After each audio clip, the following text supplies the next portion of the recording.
Hello friends, आज फिर से आप लोगों का इस स्मार्ट सिटी यूट्यूब चैनल में स्वागत है।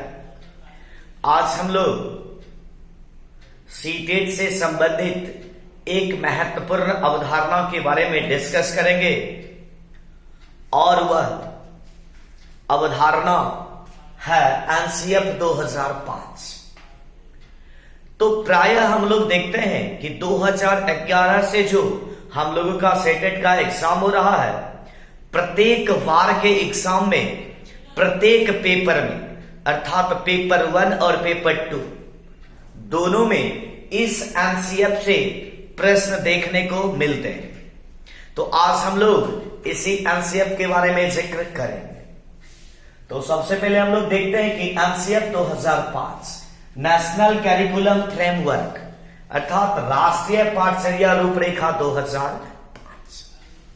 तो इसी पर देखते हैं कि इसी का अगला टॉपिक बाय टॉपिक क्या हमारे स्क्रीन पे आता है।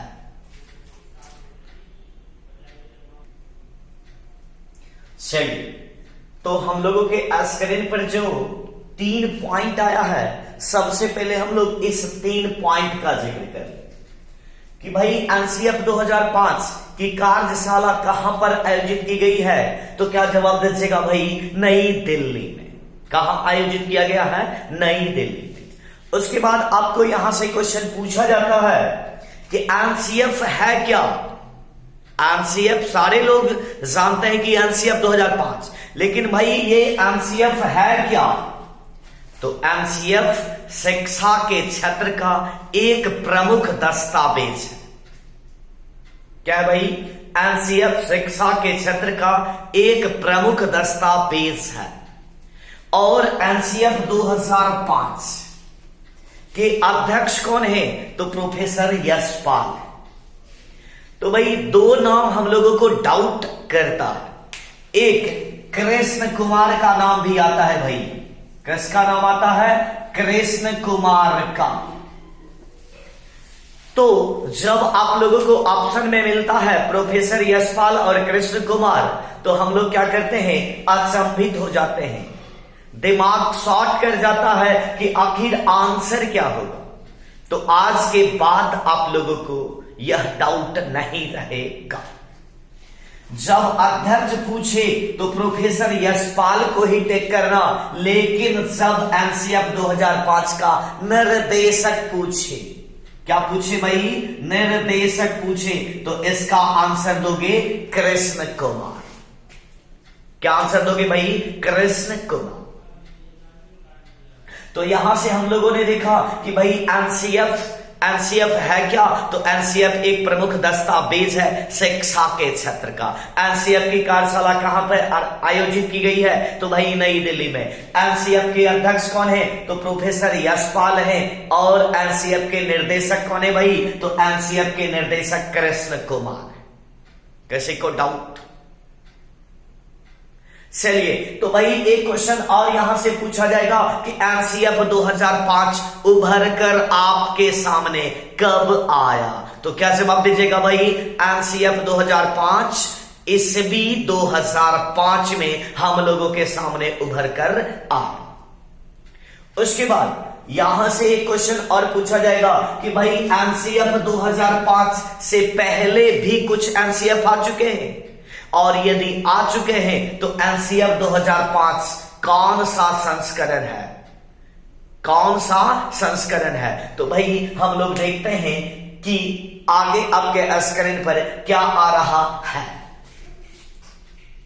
चलिए भाई देखते हैं कि एनसीएफ 2005 से पहले भी 3 एनसीएफ आ चुका है, और उसमें से पहला एनसीएफ 1975 को आया था। उसके बाद भाई दूसरा एनसीएफ 1988 को, और तीसरा 2000 और चौथा 2005। तो आपको यहां से पूछा जा सकता है कि बताइए एनसीएफ 2005 स्वतंत्र भारत या एनसीएफ 2005 बताइए कौन सा संस्करण है। तो क्या जवाब दीजिएगा भाई? चौथा संस्करण एनसीएफ का जो है वह 2005 है, जिसके अध्यक्ष प्रोफेसर यशपाल हैं और निर्देशक कृष्ण कुमार। ठीक है। तो भाई यहां से क्वेश्चन आता है, प्रायः सबसे पहला एनसीएफ और वर्तमान के एनसीएफ को पूछा जाता है कि बताइए एनसीएफ में सबसे पहला एनसीएफ कब आया? तो भाई क्या आंसर दोगे? 1975 में आया।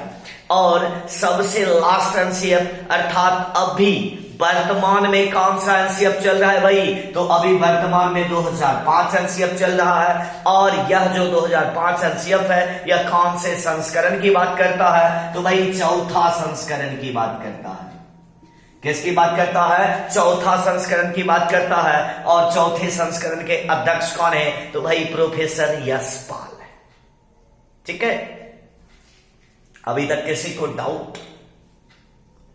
चलिए अब हम लोग देखते हैं कि आखिर एनसीएफ 2005 में कुछ खास बातें उभर कर सामने आई है और उसी के आधार पर अभी वर्तमान की शिक्षा व्यवस्था चल रही है। तो देखते हैं कि आगे स्क्रीन पर हम लोगों को कौन सा पॉइंट देखने को मिलता है। चलिए तो हम लोग देखते हैं कि आगे जो आपके स्क्रीन पर कुछ पॉइंट्स आए हैं वह है भाई एनसीएफ 2005 के उद्देश्य। तो मुख्यतः एनसीएफ 2005 के दो ही प्रमुख उद्देश्य माने जाते हैं। कितने उद्देश्य माने जाते हैं भाई? दो ही उद्देश्य माने जाते हैं। उसमें से पहला उद्देश्य का मानना है कि बच्चों का सर्वांगीण विकास। ध्यान से सुनना पॉइंट को, बच्चों का सर्वांगीण विकास अर्थात बच्चों का जो विकास हो वह किसी एक पक्ष में सिमट कर ना रह जाए। बच्चों के विकास बहुपक्षीय हो, बहुआयामी हो, मतलब बहुत ढेर सारे क्षेत्रों में उनका विकास। तो भाई अब यहां पर एक क्वेश्चन बनता है कि आखिर बच्चों का विकास बेहतर कब होगा? बच्चों का विकास बहुपक्षीय कब होगा? बहुआयामी कब होगा? बहुउद्देशीय कब होगा? तो भाई केवल और केवल आप कक्ष में सिर्फ और सिर्फ पाठ्य पुस्तकों के ज्ञान को यदि आप बच्चों को दीजिएगा तो क्या उसका विकास बहुपक्षीय होगा? तो भाई कहा जाएगा नहीं होगा। क्या होगा? नहीं होगा। तो आखिर हम लोग करेंगे क्या? तो भाई एनसीएफ 2005 कहता है कि बच्चों का सर्वांगीण विकास हो, सारे क्षेत्रों का विकास हो। तो कब होगा? जब आप स्कूल की शिक्षा को उसके बाह्य जगत से जोड़ने का काम कीजिएगा तब होगा। पाठ्य पुस्तकों के ज्ञान को यदि आप उसके बाहर के जीवन से जोड़ने का प्रयास कीजिएगा, जोड़ने का काम कीजिएगा, तभी उसका सर्वांगीण विकास होगा। क्योंकि कहा जाता है कि यदि आप बच्चों को किसी भी टॉपिक की बात कीजिएगा, खास करके सीडीपी में, और यदि आप किसी भी प्रकरण को बच्चों के व्यवहार से जोड़ दीजिएगा तो भाई वह बहुत जल्द समझ जाते हैं। इसीलिए एनसीएफ 2005 कहता है कि बच्चों का सर्वांगीण विकास तभी होगा जब आप पाठ्य पुस्तक के ज्ञान को या फिर कक्ष के ज्ञान को उसके बाह्य जीवन से जोड़ने का प्रयास कीजिएगा तब होगा। तो हम लोग कह सकते हैं कि इसका उद्देश्य है कि उसका सर्वांगीण विकास हो, अर्थात स्कूली शिक्षा को उसके बाह्य जीवन से, बाहरी शिक्षा से जब जोड़ेंगे तब उसका सर्वांगीण विकास होगा। ठीक है, तो भाई कैसे को डाउट? अब हम लोग देखते हैं कि भाई इसका दूसरा उद्देश्य क्या है। तो भाई बालकों के मूल्यांकन के लिए सतत एवं व्यापक मूल्यांकन पर बल देना चाहिए।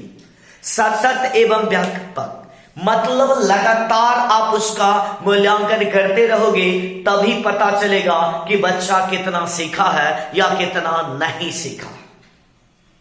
फिलहाल हम लोग इसी एक लाइन की बात करेंगे, आगे आप लोगों को वीडियो में मिलेगा मूल्यांकन से संबंधित बहुतों ढेर सारे वीडियो, उस पर आप लोगों को क्लियर हो जाएगा कि मूल्यांकन फिर क्या होता है। अभी हम लोग इसी एक लाइन की बात करेंगे कि सतत एवं व्यापक मूल्यांकन, अर्थात बच्चों को जब तक आप मूल्यांकन नहीं करते रहिएगा आपको पता नहीं चलेगा कि बच्चों का विकास कितना प्रतिशत हुआ है।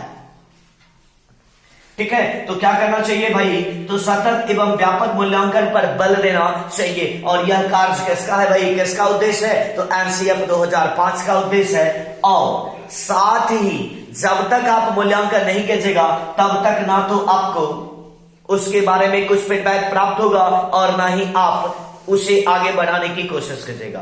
तो भाई जब आप मूल्यांकन के हिसाब से पता कर लोगे कि बच्चों में क्या कमी है, तब आप अपने हिसाब से कोई दूसरा तरीका अप्लाई करोगे बताने का, जहां कमी रहेगा उसकी भरपाई करने की कोशिश करोगे। अर्थात वहीं से निकलता है नवीन सोच, तर्क, क्षमता, चिंतन आदि विकसित करना।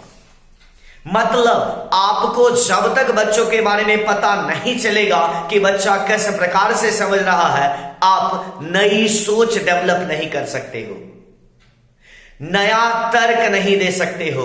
और जब आप बच्चों के बीच नया तर्क, नया चिंतन, नई शब्दावली, नए अधिगम के तरीके अप्लाई करोगे तो बच्चा भी उसी के अनुरूप व्यवहार करने की कोशिश करेगा। और उसमें से तर्क ज्यों ही वह समझेगा, तर्क देने की क्षमता में वृद्धि होगी। आपके नए नए अधिगम शैली को जब वो देखेगा तो उसमें भी अधिगम शैली का क्या होगा भाई, विकास होगा। तो जनरल वे में यहां से पूछा जाएगा कि एनसीएफ 2005 के मुख्यतः कितने उद्देश्य भाई, तो 2 उद्देश्य। सबसे पहला उद्देश्य कहा जाता है कि बच्चों के सर्वांगीण विकास करना। दूसरा उद्देश्य माना जाता है भाई कि बच्चों के मूल्यांकन के लिए लगातार और बृहद तरीके से मूल्यांकन करना, ताकि बच्चों में नवीन सोच, तर्क, क्षमता का क्या हो सके भाई, विकास हो सके। ठीक है, किसी को डाउट, यदि डाउट किसी को होगा तो कमेंट बॉक्स में जाकर जरूर कमेंट कीजिएगा। जहां तक संभव होगा आपकी जो भी कमी रहेगी, जहां भी आप नहीं समझेगा, आगे के वीडियो में समझाने का प्रयास किया जाएगा। तो हम लोग देखते हैं भाई कि एसी का अगला पॉइंट आपके स्क्रीन पे क्या आता है।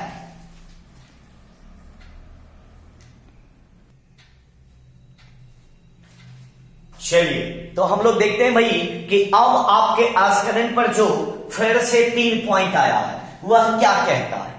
तो भाई एनसीएफ 2005 का सूत्र क्या है, क्या कहता है, एनसीएफ 2005 के प्रमुख सूत्र क्या है, तो भाई बिना भार की शिक्षा। आप बच्चों पर शिक्षा के लिए बोझ मत दीजिए। बिना भार के शिक्षा मतलब बिना बोझ के शिक्षा की बात एनसीएफ कहता है। और दूसरा पॉइंट भाई कहता है कि उत्पत्ति, अर्थात एनसीएफ 2005 की उत्पत्ति कहां से हुआ है। तो हम लोग देखते हैं भाई कि एनसीएफ 2005 की उत्पत्ति एक निबंध से किया गया है और उस निबंध का नाम है सभ्यता एवं प्रगति। क्या नाम है भाई, सभ्यता एवं प्रगति। और यह निबंध भाई किसका है, तो हम लोग देख रहे हैं कि यह निबंध जो है रविंद्रनाथ टैगोर का है। और इसी से एनसीएफ 2005 की क्या हुआ, तो भाई उत्पत्ति हुआ। तो आपको यहां से क्वेश्चन आ सकता है कि बताइए एनसीएफ 2005 का सूत्र क्या है, तो बिना बोझ की शिक्षा या बिना भार की शिक्षा। भार की जगह पर आपको दे सकता है बिना बोझ की शिक्षा। ठीक है, उसके बाद आएगा कि एनसीएफ 2005 की उत्पत्ति किसके शीर्षक से हुआ है, तो या निबंध का शीर्षक ये है। तो शीर्षक दे या निबंध दे, कोई कंफ्यूज मत करना, किसके शीर्षक से हुआ है या किसके निबंध से हुआ है, तो क्या जवाब दीजिएगा, रविंद्रनाथ टैगोर। उसके बाद आपको यहां से पूछा जा सकता है कि बताइए रविंद्रनाथ टैगोर के जिस निबंध से एनसीएफ 2005 की उत्पत्ति हुआ है उसका शीर्षक क्या है, तो क्या जवाब दोगे भाई, सभ्यता एवं प्रगति है। ठीक है, किसी को डाउट। चलिए, इसी का तीसरा पॉइंट कहता है भाई कि के तहत, किसके तहत, एनसीएफ 2005 के तहत सभी भाषाओं में किया गया अनुवाद। इस लाइन का मतलब शायद आप लोग नहीं समझते होंगे, लेकिन यहां क्लियर कट बताया जाएगा कि भाई भाषा की बृहद चर्चा संविधान के किस अनुसूची में है, तो भाई 8वीं अनुसूची में है। और 8वीं अनुसूची में कितने भाषाओं का जिक्र किया गया है? तो भाई 22 भाषाओं का जिक्र किया गया है और इसी 22 भाषाओं का अनुवाद जो किया गया है वह एनसीएफ 2005 के तहत किया गया। किसके तहत किया गया भाई? एनसीएफ 2005 के तहत किया गया है। ठीक है, तो यहां से 2 क्वेश्चन और बना कि बताइए भाषा की बृहद चर्चा संविधान के किस अनुसूची में है भाई? 8वीं अनुसूची में है। कितनी भाषाओं का जिक्र है? तो 22। एक और पॉइंट की यहां बात कर लें, यदि अनुच्छेद आपको पूछा जाए तो अनुच्छेद का जवाब दीजिएगा भाई 343 से 51 तक भाषाओं की बृहद चर्चा अनुच्छेद में किया गया है। तो कितना अनुच्छेद होगा भाई? 343 से 51 आपका अनुच्छेद हो जाएगा। ठीक है, किसी को डाउट? चलिए, यदि डाउट नहीं है तो आज के लिए हम लोग इतना ही देखते हैं। फिर एनसीएफ 2005 से भी आप लोगों का समाप्त नहीं हुआ है, फिर बचे हुए शेष की चर्चा और इस पर आधारित प्रश्न की चर्चा हम लोग अगले वीडियो में करेंगे। तो आज के लिए इतना ही रहने दीजिए, और यदि कामना करते हैं आप लोग समझ गए होंगे और यदि अच्छा लगा होगा तो आप अभी तक इस चैनल को सब्सक्राइब नहीं किए हैं तो इस चैनल को सब्सक्राइब करें, अपने दोस्तों में शेयर करें, लाइक करें। तो भाई फिर मिलते हैं अगले वीडियो में, तब तक के लिए धन्यवाद।